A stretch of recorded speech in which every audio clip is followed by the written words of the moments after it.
What's up, guys? Welcome back to the Mike Check Podcast. This is T Word, the People's Champ. Thanks for tapping in. Today, we're talking about trainer Derrick James, who won Trainer of the Year in 2022 in several media outlets.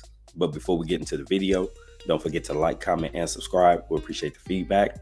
We've reached our 500 goal. We're on the road to just over 3,000 watch hours or something like that. So we're creeping on closer. So help us out with that if you can. Jump on one of these playlists and just let that thing run your ear.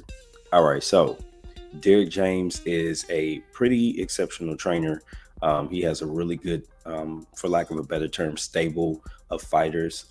I would say fighters under his tutelage is a better way to put it, including Errol Spence Jr., Jermell Charlo, Anthony Joshua, Ryan Garcia, and Frank Martin. He's got a really busy late summer to fall coming up. And I wanted to make this video to go a little bit further into something I brought up in the previous video where I talked about just how busy he was going to be. So starting with this coming Saturday, July 15th, he's got Frank Martin. Within 2 weeks, he's going to be in the ring with Errol Spence Jr. Within 3 weeks of that, he's going to be in the ring with Anthony Joshua. And then he'll be right back in the ring with Jermell Charlo in September. And you've got to think with as many training videos that are coming out with Ryan Garcia, as long as there's no issues from the promotional side with Golden Boy and Ryan actually agreeing to get into the ring, you're probably going to see him sometime either in September, because there's still time to announce, or you might see him early October, which would be cool for me. I'd like to see the improvements in the ring. I know that one thing that Derrick James is big on is spending enough time with his fighters to make sure that they understand the concepts that he's teaching, and then that they're able to execute comfortably and protect them from a loss if possible. He did mention he didn't necessarily want to put Anthony Joshua right back in the ring because there were some things that they worked on, and he got to see them in the Jermaine Franklin fight. And I believe he wanted to give that time to marinate a little bit more and get some more of the fundamental stuff down. I think that might be true for Ryan Garcia. The rest of the guys under his tutelage, they're full go. And some people may say he encourages fighter inactivity, which is false. He doesn't even get to make the decision.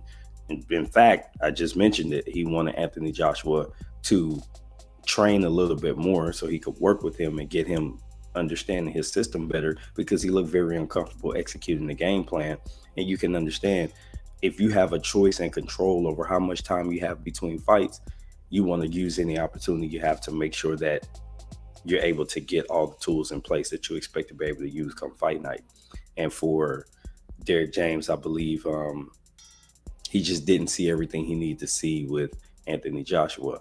As far as Ryan Garcia goes, I think they might have to actually get in the ring with maybe a step back opponent, maybe somebody that they bring up to 140 from 135 that doesn't pose a serious risk to hurt Ryan, so he could get in there and work on some things.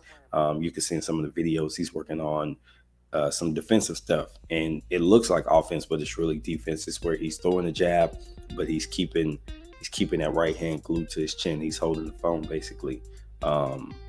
These are things that Ryan Garcia was lacking. He's keeping his chin down when he let his hands go. You can see these little things starting to take effect, and obviously a little video clip dropping on Twitter, YouTube, or Instagram doesn't tell you everything that's happening in the training, but the fact that they're drilling that and you keep seeing that same sequence pop up on different days over and over again, you know that it's something that Derrick James saw, and you know that it's something he wants to correct right away because it's going to make his fighter better.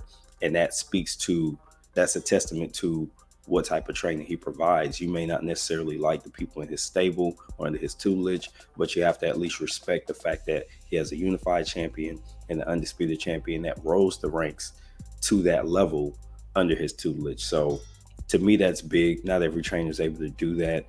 You have to put him in the company of the people that most people respect. Your Salas, your Garcia, your Reynoso, even Sugar Hill is getting a lot of respect. And if you look at the resume, it's not the same. You got to put him up there with Buddy McGirt. You got to put him up there with Mark Breland.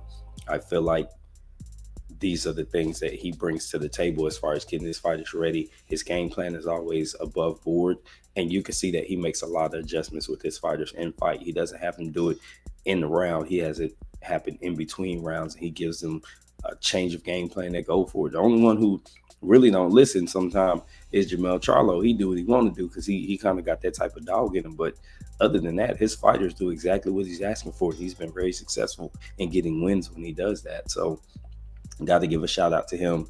And this busy season, we're gonna see if it's become too much. He does have a full slate of fighters and fights lined up, so we'll see if he's gonna be spread too thin.